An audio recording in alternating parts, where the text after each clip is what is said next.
Were you guys too quick to anoint Trae Young as the next Steph Curry? They lost by 30 last night against Kansas. They were terrible. He was terrible. If you were look at an evolutionary chart, though, of the basketball player, if you would go through the 50s, through Kareem Abdul-Jabbar and Kevin Garnett, and now these 7-footers that are at the three-point line, the highest form of that evolution is Steph Curry. And now this is the first product of the Steph Curry age, a gunner from the outside. He scores at will, and he's a good assist guy. He's still an excellent player with a really fun style, but he's not good enough to go into Kansas and win when his team never does that. First of all, you guys is a bit aggressive. I never said any of that stuff, so let's start there. Second of all, this is media projecting, right? And what I mean by that is we did this with Steph Curry when he won 2 MVPs, and we were trying to anoint him the best player in the game, and then LeBron said, nah, that's not happening. So we did the same thing with poor Trae Young.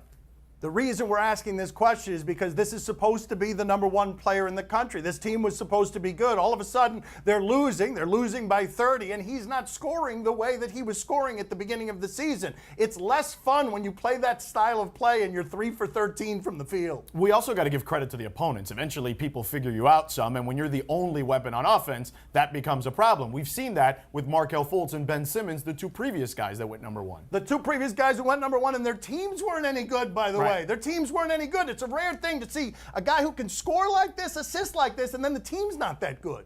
Boy, this kid fooled me. I believe in him. He's a big fraud. That's what a big happened. fraud. And That's some right. people are going to That's rush right. to judgment on a That's college right. kid. That's right. That's wrong. He's He's gonna own fundamentally that, though. immoral, but he thinks it's right. Own it.